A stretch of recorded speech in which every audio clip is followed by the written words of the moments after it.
Então não é sobre Ele explicou Deus como Passei a me conhecer. Pregações bonitas, compartilhando. para que pregar. te joga na parede. Estão querendo se exibir. Jesus Cristo, inocente, pagou por todos os nossos pecados. Mais uma vez, Senhor, eu entro em tua presença, juntamente com meus irmãos, Pai. Cada um em um país, Senhor. Mas juntos, ligados na tua palavra, Senhor. Abençoa-nos, ó Deus, neste dia, nesta noite. Que nós possamos, ó Deus, deflagrar a tua fragrância, Senhor. As pessoas, ao se aproximarmos de nós nesse dia, Senhor, sinta a tua presença. Sinta algo especial em nossas vidas. Nos abençoa, Pai. Traz até nós pessoas carentes, ó Pai, necessitadas de ouvir a tua palavra, e usa-nos, ó Deus, para pregar o teu evangelho, para mostrar que o Senhor é vivo e que o Senhor está presente e que o Senhor quer se relacionar com cada um de nós, ó Pai. Abençoa, Pai, nossos familiares, nossos parentes, nossos amigos e aqueles também que não nos prezam muito, Senhor. Reconheça, Senhor, que nós estamos aqui para contribuir, Senhor, para somar. Abençoa, Senhor, esse devocional, que ele alcance vidas e mais vidas pelo mundo afora, Senhor. Abençoa, Pai. Quem vai ler a palavra hoje, Senhor, que o Senhor abra o coração, a mente, esclarece, Senhor, aquilo que está oculto ao nosso entendimento através da tua palavra, Senhor, para que possamos aprender mais e mais. Sê conosco, Pai. É o que eu te peço e já te agradeço. Em nome do Senhor Jesus, teu Filho amado. Amém. Tito, capítulo 1. Paulo, servo de Deus e apóstolo de Jesus, para promover a fé que é dos eleitos de Deus e o pleno conhecimento da verdade, segundo a piedade, na esperança da vida eterna que o Deus que não pode mentir prometeu antes dos tempos eternos, e em tempos devidos manifestou a sua palavra mediante a pregação que me foi confiada por mandato de Deus, nosso Salvador. A Tito, verdadeiro filho, segundo a fé comum, graça e paz da parte de Deus, Pai, e de Cristo Jesus, nosso Salvador. Por esta causa te deixei em Creta, para que pusesses em ordem as coisas restantes, bem como em cada cidade constituísses presbíteros, conforme que prescrevi. Alguém que seja irrepreensível, marido de uma só mulher, que tenha filhos crentes que não são acusados de dissolução, nem são insubordinados, porque é indispensável que o bispo seja irrepreensível, como despenseiro de Deus, não arrogante, não irascível, não dado ao vinho, nem violento, nem cobicioso, de torpe ganância, antes hospitaleiro, amigo do bem, sóbrio, justo, piedoso, que tenha domínio de si, apegado à palavra fiel, que é segundo a doutrina, de modo que tenha poder tanto para exortar pelo ensino, como para convencer os que o contradizem. Porque há muitos desordenados, faladores e enganadores vãos, principalmente os da circuncisão, aos quais convém tapar a boca, homens que destroem casas inteiras, ensinando coisas que não convêm, por causa da ganância do lucro. Um deles, seu próprio profeta, disse: os cretenses são sempre mentirosos, bestas ruins, ventres preguiçosos. Este testemunho é verdadeiro. Portanto, repreende-os severamente, para que sejam sãos na fé, não dando ouvidos às fábulas judaicas, nem aos mandamentos de homens que se desviam da verdade. Para os puros, todas as coisas são puras, mas para os contaminados e infiéis, nada é puro. Antes, até a sua mente e consciência estão contaminadas. Eles proferem que conhecem, eles professam que conhecem a Deus, mas com as obras o negam, sendo abomináveis e desobedientes e reprovados para toda boa obra. Isso me fez pensar, né? Será que os desafios de Paulo naquela época são diferentes dos desafios de hoje? Quanta similaridade nós vemos na igreja hoje e 2000 anos atrás? Minhas filhinhas estavam aqui com... E 2000 anos atrás, né? Basicamente, as mesmas dificuldades. A ilha de Creta era uma ilha que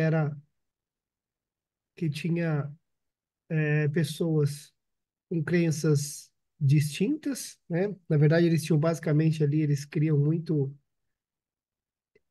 a mitologia grega, né? Em Zeus, que era um homem. E é curioso a similaridade, né?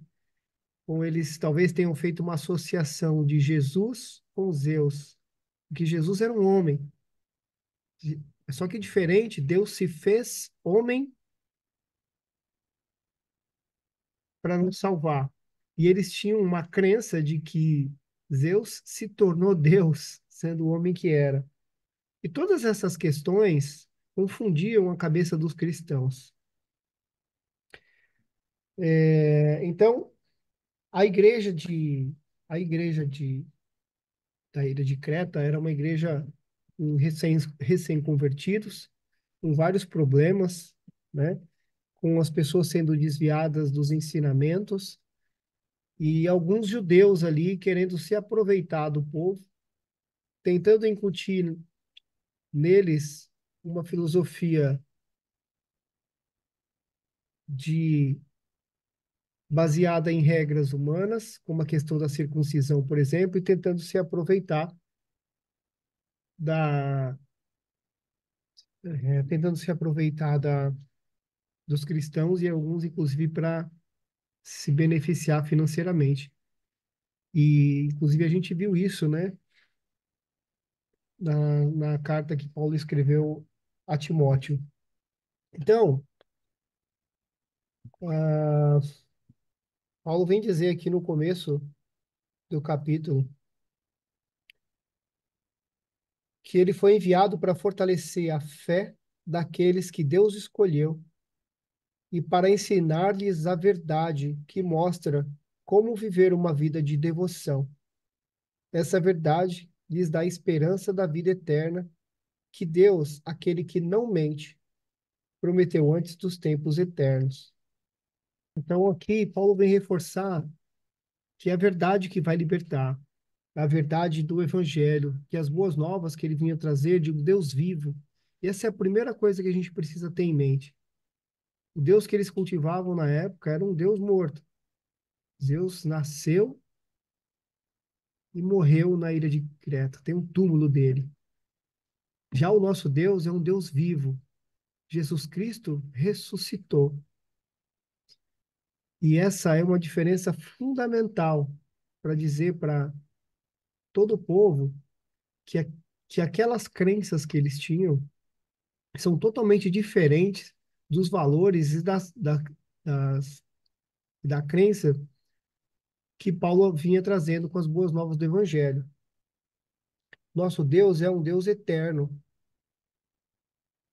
um Deus que venceu a morte, um Deus que não mente, um Deus que tem um caráter diferente do caráter dos deuses que eles estavam acostumados a seguir.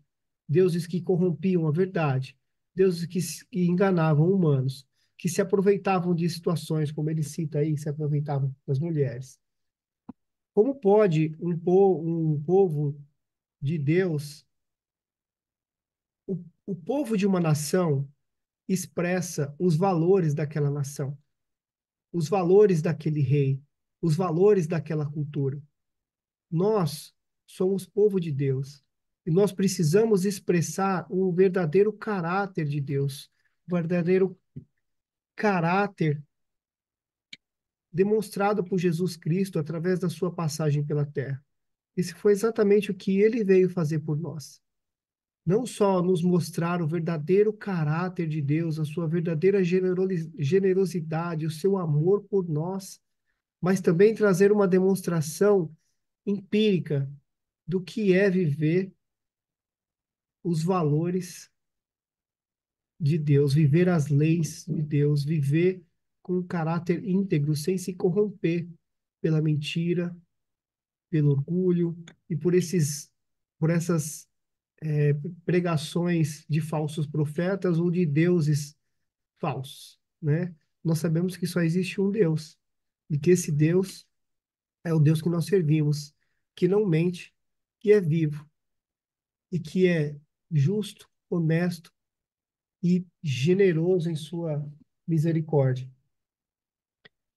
Então, esse Deus que não mente tem um caráter de fidelidade, de integridade, de bondade, de autocontrole, um Deus da graça, um Deus generoso.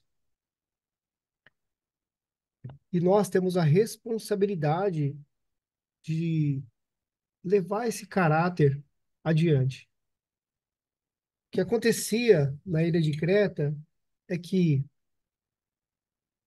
aqueles falsos líderes estavam pervertendo as boas novas, estavam pervertendo a igreja que Paulo tinha fundado com falsos ensinamentos. Como eles eram novos, convertidos e viviam numa sociedade corrompida de valores distorcidos, eles começaram sendo liderados por falsos profetas, falsos líderes, a igreja começou a se perder.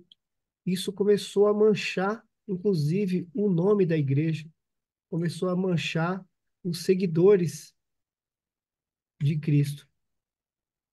E isso começou a fazer o quê? Como se rebaixasse a posição de Jesus Cristo àqueles deuses falsos que eles acreditavam. Qual que é a diferença, então, de Jesus Cristo para aqueles outros deuses que eles criam? Se o comportamento era o mesmo, não havia distinção.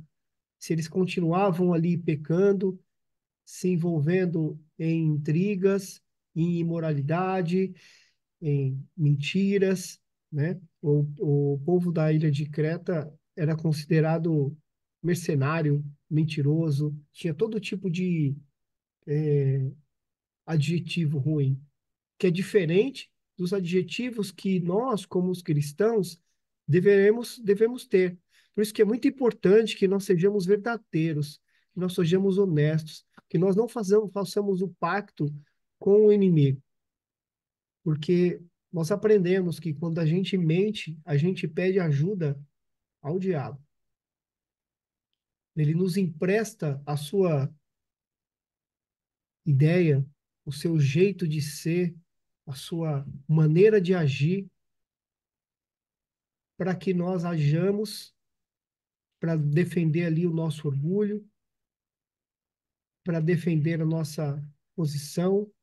E nós não estamos sendo cristãos, nós não estamos sendo íntegros, nós não estamos representando a vontade de Deus quando nós agimos dessa forma. Então, é muito importante que nós tenhamos isso muito fixo na nossa mente, né? Que o caráter, nós precisamos prestar atenção no caráter de Cristo e imitá-lo e seguir fiel ao caráter de Cristo em tudo que nós fizermos, né? E o Espírito Santo vai nos fortalecer para que nós consigamos no dia a dia vencer as tentações e continuarmos firmes na batalha, né? Eu vou dar uma pausa aqui que tem bastante ponto aí. Eu acho que deve ter mais pessoas aí querendo falar um pouquinho também. né? Ele, É, o James falava a respeito da, quando a gente mente, né? A gente adquire do inimigo. Eu quero só lembrar a ele que a única paternidade que o diabo tem, e Deus deu para ele, é ser o pai da mentira. É a única paternidade que ele tem. Então, quando a gente mente, a gente se associa a ele nesse sentido aí. Mas eu tenho certeza que nós conhecemos a palavra e a gente não evita o máximo. A gente não deve, não pode, não é consciente mentir. Então, lembro aqui essa palavra aqui sobre Tito, me trouxe aqui no versículo 15. Todas as coisas são puras para os puros, mas nada é puro para os contaminados e infiéis. Antes, o seu entendimento e consciência estão contaminados. Me trouxe lá, na passagem que de João Batista, que aqui tem até escrito aqui, aos seres humanos foi dada uma consciência para distinguirem entre o bem e o mal. Se fizermos algo errado, nossa consciência nos incomoda. Então, tem uma passagem bíblica que se refere ao assassinato do profeta Israel. São Herodes colocou João no cárcere. Mas pelo fato do orgulho de Herodes ter sido tão gravemente atingido, ele maquinou um plano para se livrar do incômodo. Caiu. Tava falando aqui, acho Caiu que de novo. essa palavra cretino provavelmente deve estar relacionada aí, né? A Creta, né? Será? Vamos ver. A mentira aí, né? Interessante. E o Paulo, né, falava lá no Método Sim sobre essa questão da mentira, né? A gente está lendo agora o Tito, viu, Fábio? Tito primeiro, capítulo de Tito, Tá bom, ok. tá? E aí estamos falando aqui sobre Creta, né? Que é um povo que é muito mentiroso, né? James trouxe a explanação hoje. E justamente sobre essa questão aí da mentira que o Paulo falava, né? Que a gente eliminar as mentiras da nossa vida, né? Como seu pai estava falando, né? O diabo é o pai da mentira, né? Com certeza.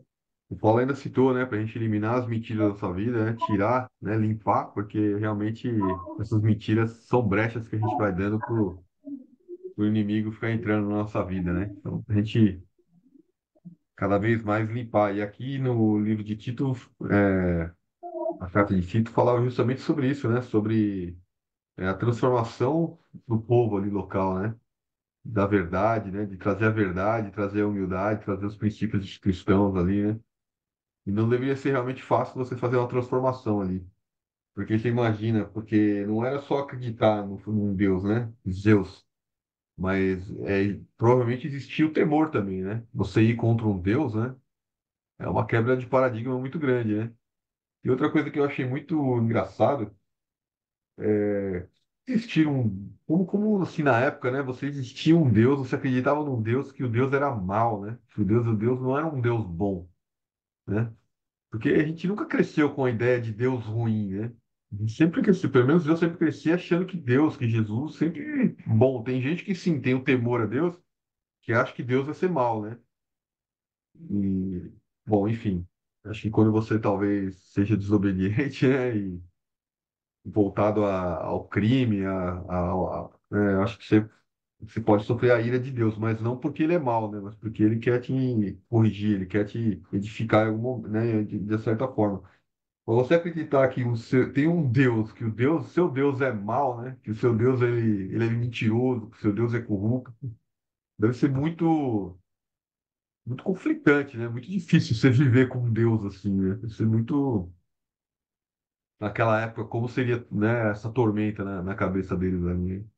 Mas o fato de Tito vir, né, trazendo um Deus, Paulo vir trazendo um Deus, que o Deus é bom, que o Deus é honesto, né, que o Deus ele te edifica, né, que ele te traz coisas boas, né, que te traz graça, né, através do seu arrependimento, que você anda pelo, né, o caminho da luz e não o caminho das trevas, né, deve realmente ter trazido um impacto muito grande para aquele país ali, comunidade, ilha, né?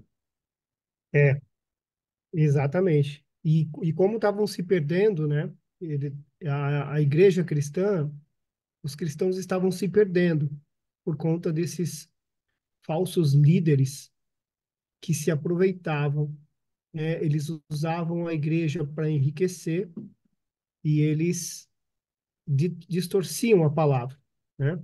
E o comportamento deles também era um comportamento que era muito parecido com o comportamento do restante do povo, né, da ilha de Creta, ou o restante do povo, né? A gente sabe que o povo de Deus é um povo separado. Nós precisamos ser separados. Nós precisamos ter um comportamento ilibado, um comportamento baseado nos princípios e valores do caráter que Cristo veio trazer para nós, né? Como você citou, que é o caráter da generosidade, do Deus bom, do Deus generoso, do Deus amoroso, né? Então nós precisamos ser imitadores, nós precisamos ser da mesma forma, além de ser íntegros, humildes, honestos, bondosos, com domínio próprio, diferente do povo na sua maioria. E a similaridade com o que acontecia naquela época com hoje é total. Nós somos rodeados de pessoas desonestas, de pessoas sem domínio próprio. Muitas vezes nós também temos comportamentos como esse, que não conseguimos nos dominar, né? Mas a Bíblia fala que através da fidelidade a Jesus Cristo e o poder do Espírito Santo em nossas vidas, isso vai se transformando com o passar do tempo. E nós vamos conseguindo ser cada vez mais agir conforme o caráter de Cristo. Esse processo é o processo da purificação, né? Então, Paulo vem instruir Tito a rever os líderes da igreja. E aí, assim como ele disse também na carta ao Timóteo, ele vem falar aqui, eu vou reler aqui, tá?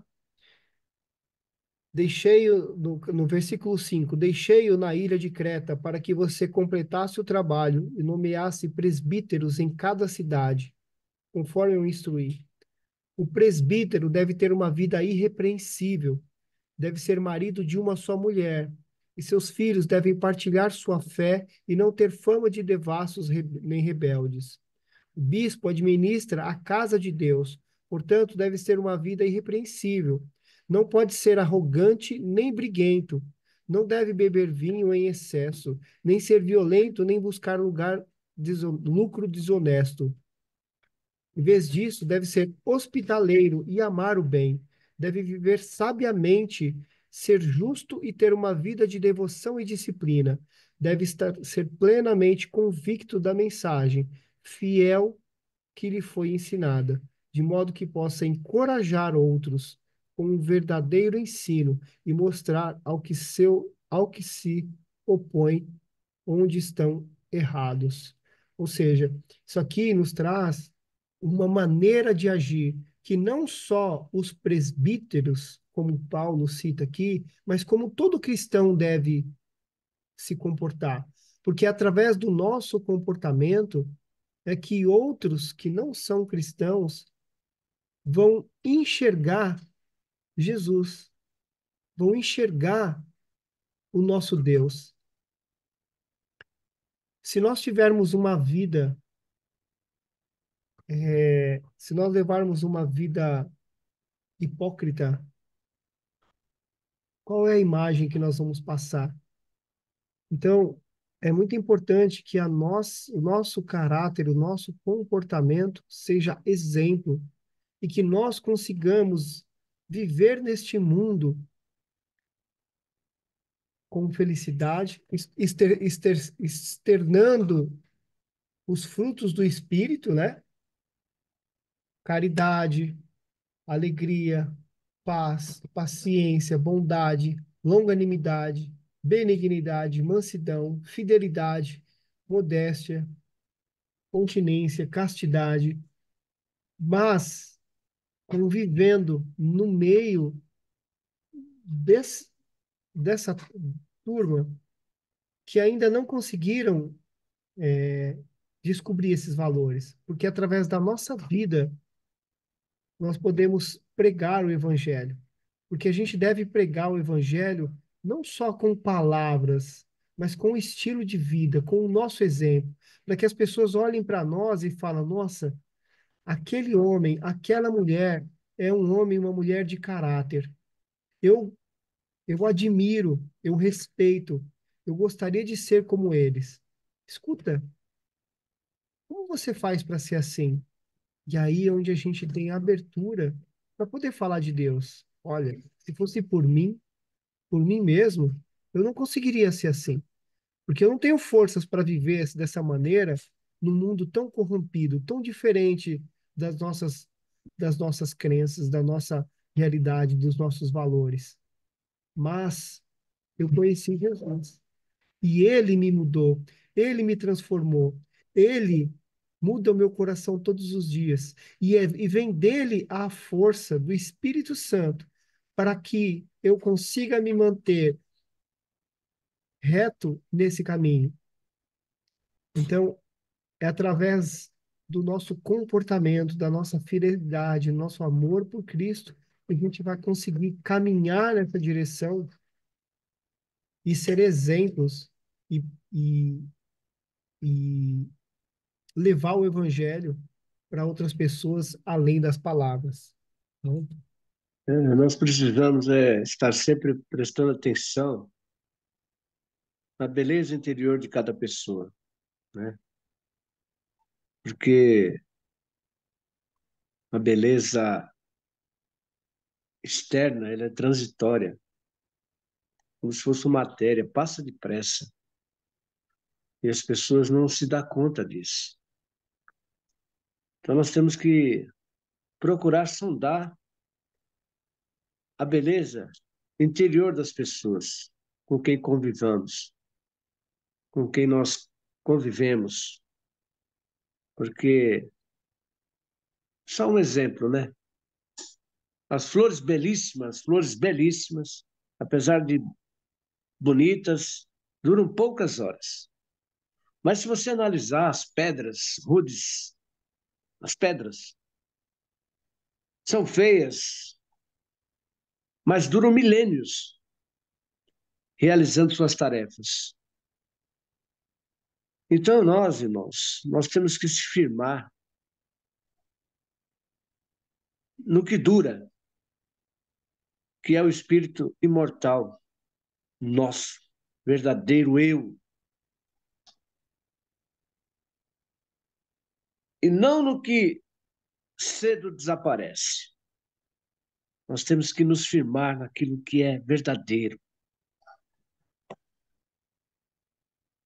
E nós estamos aqui pregando, amados, e a gente sabe que as provas virão. As provas virão, mas nós temos que permanecer firmes, firmes, de cabeça erguida. E não se preocupe tanto, viu, James, Fábio, Ruth. As pessoas nos observam, eles nos observam.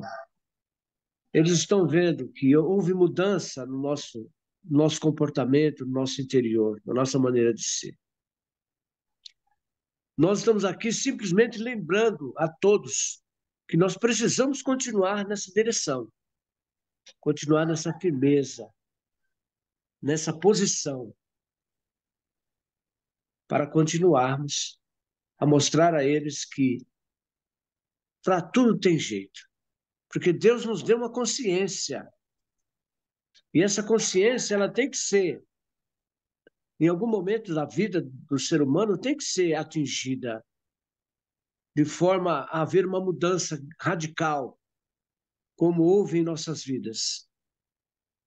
Então, é andando, falando, agindo de boa maneira, mostrando a nossa beleza interna, o nosso valor interno, é que nós vamos convencer através do Espírito Santo, porque o Espírito Santo é que convence o homem do pecado.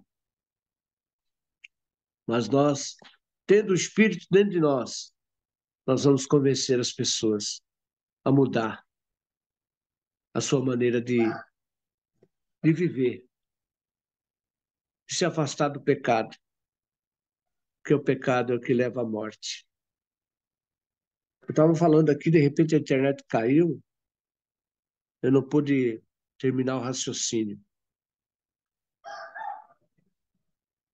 Mas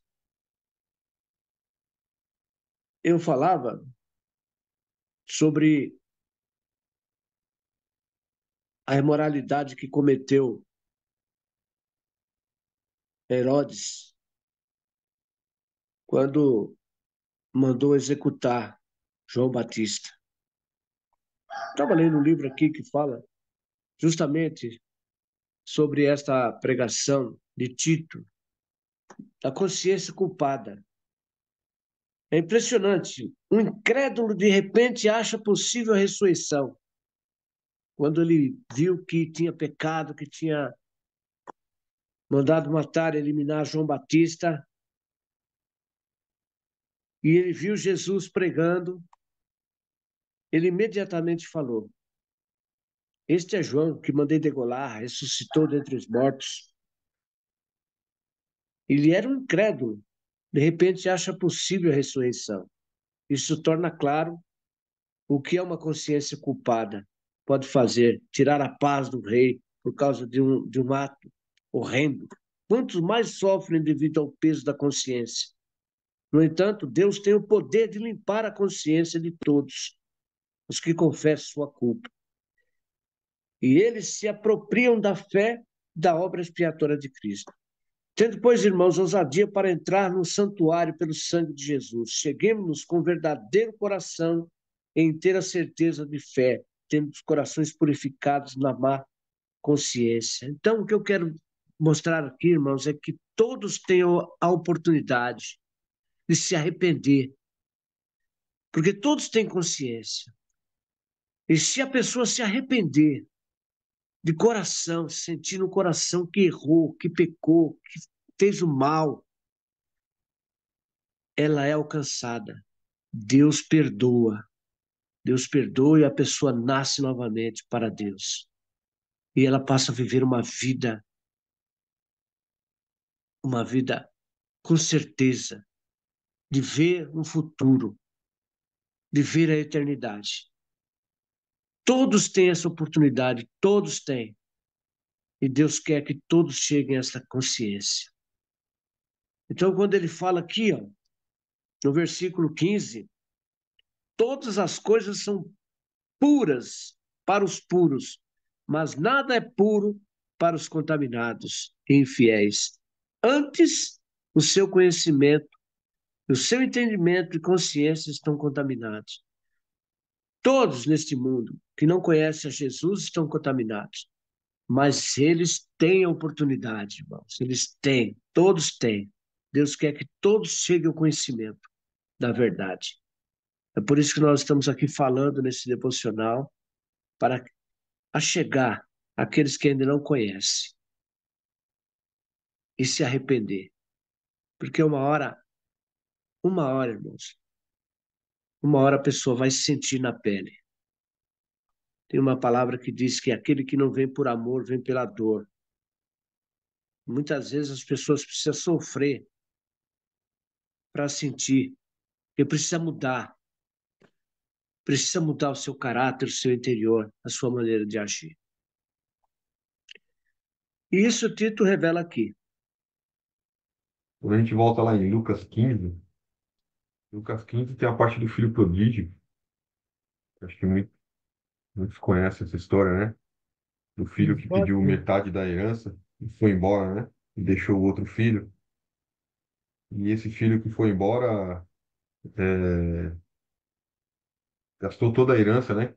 Parte da herança que ele tinha pego do pai, chegando ao ponto de estar dormindo com os porcos, comendo comida dos porcos, né? E ele pensa, né? Os escravos que trabalham para o meu pai não passam fome do jeito que eu passo. Então eu vou voltar para casa. Ele resolve voltar para casa porque lá no pai dele, os escravos são bem tratados. Então pelo menos comida ele ia ter. E ele resolve voltar, né, para casa. E quando ele vai chegando em casa, o pai dele avista ele de longe, né? Então aqui, ó, né? Já não sou digno de ser chamado de teu filho. trata-me como um dos teus trabalhadores. E levantando-se foi para o seu pai. Vinha ele ainda longe, quando seu pai o avistou, e compadecido dele, correndo, o abraçou e beijou. E o filho lhe disse: Pai, pequei contra o céu, e diante de ti já não sou digno de ser chamado seu filho. O pai, porém, disse aos seus servos: Traze depressa, né, a melhor roupa, veste-o, põe um anel, sandálias nos pés, traz também, matar aquele novilho, né? Comamos e nos alegramos, porque este meu filho estava morto e reviveu, estava perdido e foi achado. E comeram e começaram a se alegrar. E aí depois o desenrola aqui, que o filho que já estava com o pai, né, ficou chateado, né, ficou triste. E aí Jesus pergunta quem é o melhor, quem estava o filho, né, que é o que foi, o que ficou, né?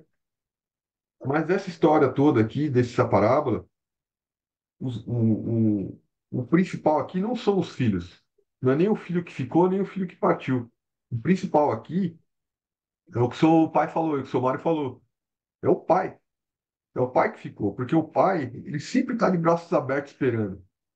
Né? Tanto o filho que partiu voltou, ele voltou por um interesse, né? Que era poder ter algo para comer, ter um lugar para Sim. dormir. Ele não voltou com saudade do pai. Voltou Né? pela dor. E o Veio filho pela que dor. ficou E o filho que ficou também, né? Ele, né? Também tinha um interesse ali por trás, né?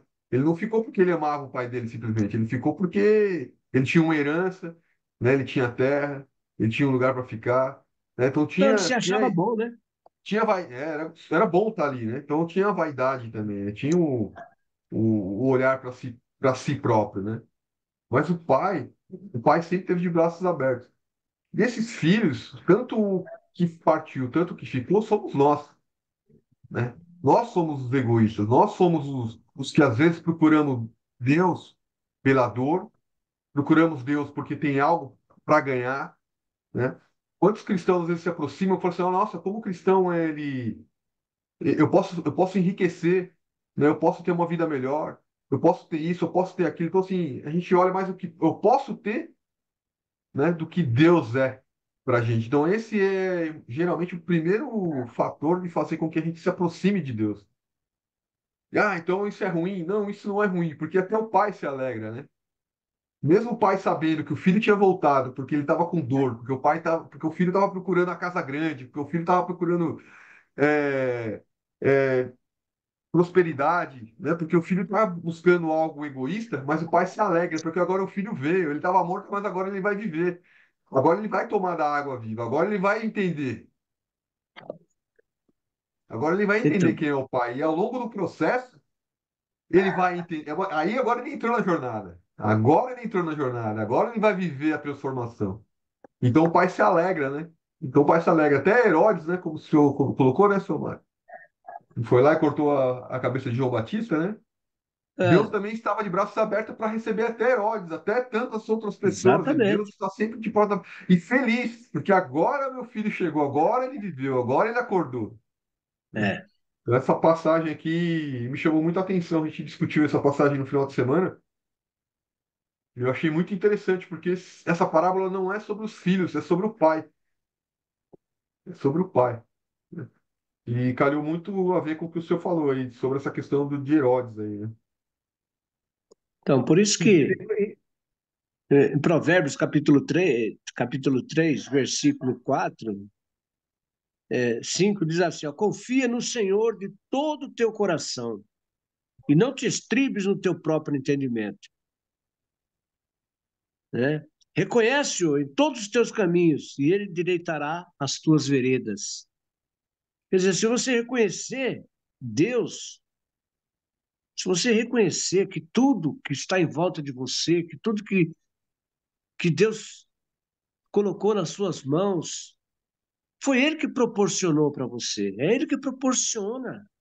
Nós temos que ser grato todo o tempo, nós não podemos jamais, sabe, quando ele fala assim, não te estribes, quer dizer, o que é o estribo? O estribo é aquilo onde o cara pisa o pé para subir no cavalo, certo? Esse é o estribo. Então ele fala, não te estribes no teu próprio entendimento. Quer dizer, você pensa que você sabe alguma coisa, que você é o bambam, você não é nada, entendeu? Ou esse filho pródigo aí, ó, ele pediu a herança adiantada para o pai e saiu e foi curtir aí no mundo, desordenadamente. Por quê? Por quê? Ele não suou para ganhar aquilo que ele recebeu antecipado. Ele não suou, ele não tem experiência, ele saiu no mundo aí e perdeu tudo. Questão de tempo, rapidinho, ele foi para a miséria. Por quê? Porque não tem estrutura, não tem fundamento, não tem base. Então, quando Deus fala, não confie no teu próprio entendimento, né? Reconhece, reconhece Deus em todos os teus caminhos. Conhece a Jesus, que ele conhece a palavra de Deus. É por isso que nós estamos aqui, para levar a palavra de Deus, né, para as pessoas se converterem também e reconhecer que existe um Deus poderoso que pode todas as coisas e que nos fortalece, nos levanta, nos dá esperança, nos dá alegria, uma verdadeira alegria. Isso é gostoso de se ver. Pode falar, James. Eu só ia reforçar aqui, né? Que é óbvio, mas às vezes o óbvio também é bom que seja falado, que tudo isso reforça e expressa o caráter de Deus, que é exatamente do contrário do que a maioria pensa. Como o Fábio citou, eu também cresci enxergando Deus como um Deus punitivo, Deus que mata, Deus que pune, Deus que castiga quando a gente erra. E isso nos afasta de Deus. Quando Cristo vem ao mundo e morre na cruz por nós e nos traz toda essa doutrina, todo esse ensinamento através não só das parábolas, mas do próprio exemplo de vida, ele nos mostra exatamente qual é o verdadeiro caráter de Deus e nos ajuda a amá-lo de todo o nosso coração. Porque assim, o que é mais fácil? A gente amar um Deus bom, misericordioso, generoso, que nos ama, ou amar um Deus punitivo, castigador, vingativo? Então, Deus é tremendo. que a gente tenha sempre isso em nossa mente nos momentos difíceis, né? Para que a gente possa seguir o que o próprio Deus nos ensina, né? Que amar a Ele sobre todas as coisas e o nosso próximo como a nós mesmos.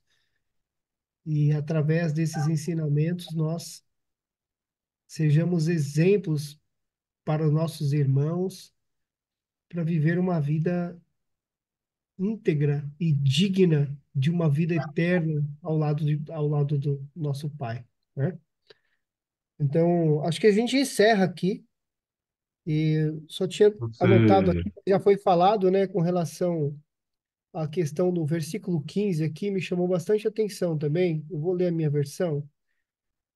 Para os que são puros, tudo é puro, mas para os corruptos e descrentes, nada é puro, pois têm a mente e a consciência corrompidas.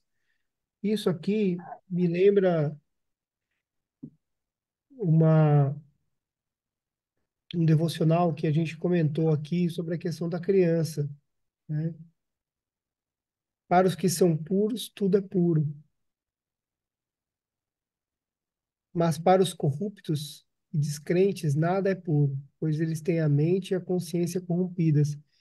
Então, que nós possamos, meus irmãos, nos limpar através do sangue de Jesus, da comunhão com Jesus, nós possamos nos limpar a nossa consciência, nos limpar, nos tornarmos puros, não, não só por parar de pecar, mas pela aceitação do perdão dos pecados que Cristo nos deu através da sua morte na cruz. para que nós estejamos puros e possamos enxergar o mundo de uma maneira diferente, não com ingenuidade, mas com pureza, com amor, com a graça, né, com a mesma visão de Deus, porque nós precisamos ser e exercer o caráter de Deus. Amém? Eu acho que aqui eu encerro o que eu queria falar para vocês aqui nessa noite. Amém? Amém, meu filho. Amém. Então é isso aí. Faz- Me faz lembrar aqui uma situação que você trouxe, James, sobre o medo de Deus, né? A gente crescer com medo de Deus. E acho que logo no começo aqui estava falando com seu pai, né? Porque às vezes quando a gente. Nosso papel como cristão, né? Porque se você tem uma vida tranquila a vida toda, dificilmente. Bom, você não deveria ser difícil, mas às vezes a pessoa não recebe a palavra, né? De quem é Deus, de quem é Jesus, né? Tem essa dificuldade, né? Mas eu olhando para minha vida, não foi uma vida reta, né? Não foi uma vida plana. Eu acho que a maioria das pessoas não é, né? É uma vida de muitas perturbações, de dores, enfim. E ao longo dessa caminhada, eu não me lembro de alguém um dia sentar e falar: vem cá, deixa eu te falar quem foi Paulo, deixa eu te falar quem foi Cristo, né? Então a gente aprende falando de Jesus, de que eu acredito em Jesus, eu acredito em Deus, sempre fui, né, cristão, mas nunca conheci a história da Bíblia, nunca conheci, né? E pelo contrário, toda vez que eu tentava ler a Bíblia, eu tinha dificuldade, eu não conseguia entender, né? Porque a Bíblia, ela é sozinho, ainda mais você jovem, você tem muita dificuldade de entender, né? E você falando agora há pouco sobre o medo de Deus, me veio a minha memória que chegou em uma época, determinada época da minha vida, que eu tinha medo de ler a Bíblia, porque toda vez que eu lia a Bíblia, ela me assustava, ela confrontava comigo e eu não conseguia avançar, né? E o que vinha na minha cabeça é que assim, se eu não souber o que está na Bíblia, Deus vai me perdoar, porque pelo menos se eu não sei, então tá tudo certo, Ele não vai me cobrar algo que eu não sei, né? Mas isso também não é verdade, né? A gente não pode, né? E esse dia eu Ambos peguei o livro caímos, aqui, ambos caímos nessa mesma armadilha, viu, irmão? né? Ah, melhor não saber aí, eu posso continuar pecando, porque aí eu não estou sabendo, né? Então, né? E aí eu li aqui agora o Oséias 3:4, eu acho, hum, que fala que o meu povo morreu por ignorância, por falta de conhecimento, né? E por falta de conhecimento ele se destruiu.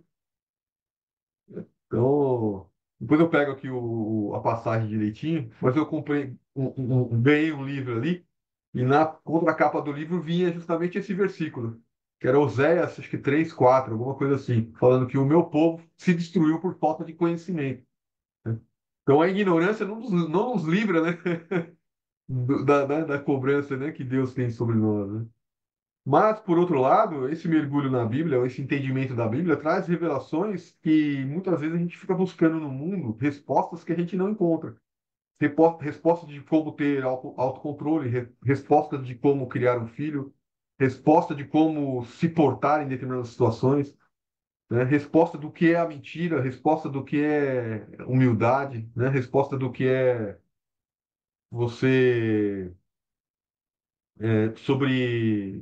sobre vaidade, né? Sobre várias outras coisas, né? Onde a gente fica buscando, às vezes, em cursos de autoconhecimento, cursos de inteligência emocional, ou livros de psicologia, e tantas outras, né, áreas, né, que a gente fica tentando buscar, mas ali a Bíblia em si, ela é o manual da vida, né? A Bíblia, ela traz instruções de como você se comportar no seu trabalho, dentro de casa, né, na comunidade, em diversos ambientes, né?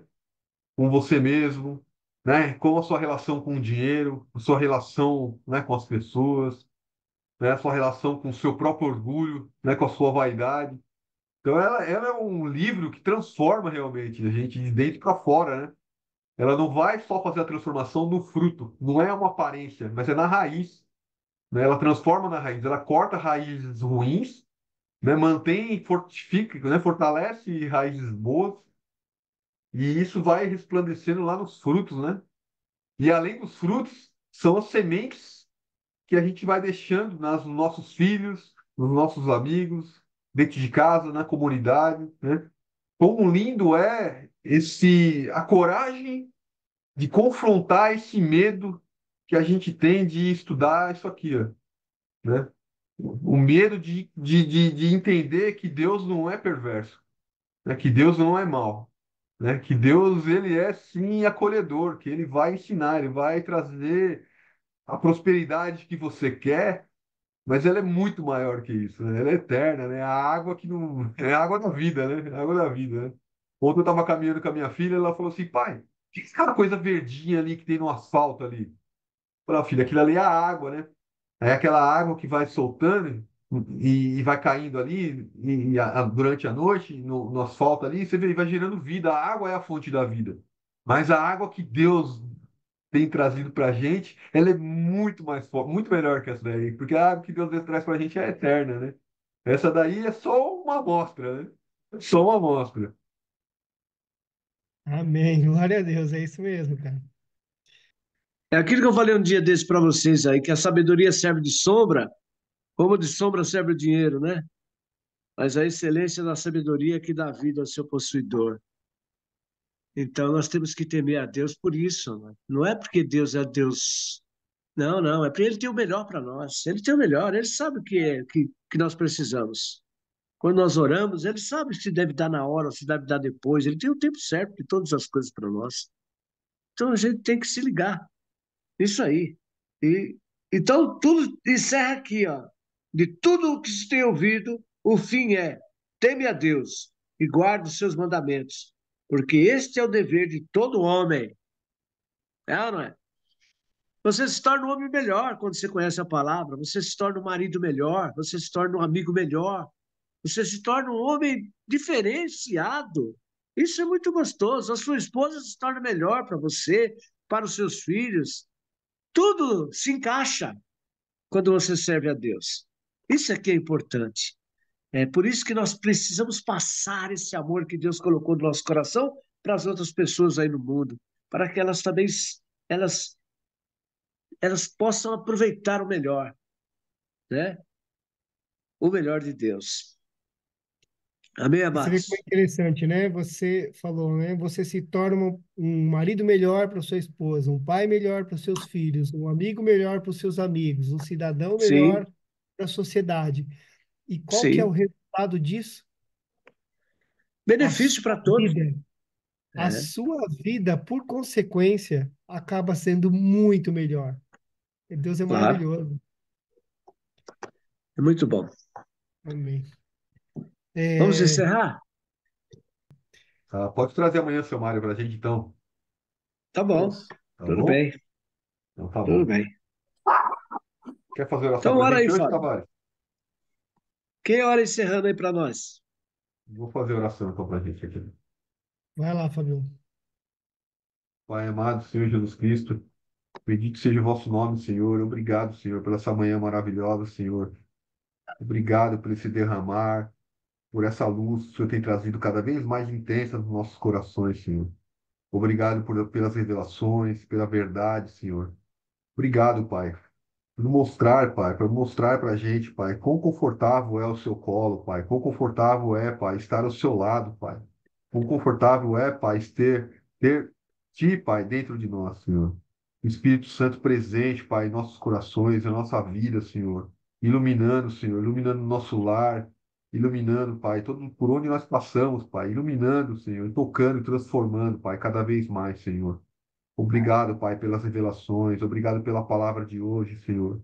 Obrigado, Senhor, por esse pão de cada dia, Senhor, que o Senhor tem nos dado, Pai, nos proporcionado, Senhor.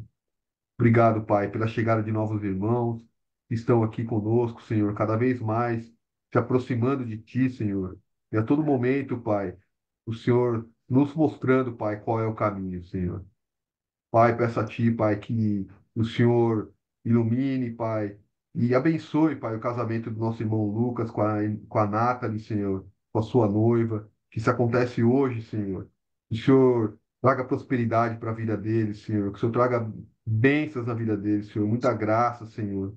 Que o Senhor proteja esse casal, Senhor, esse casal iluminado, esse casal, Pai, que é prostrado a Ti, Senhor, que te ama, Senhor, e dedica, Pai, a Ti, Senhor.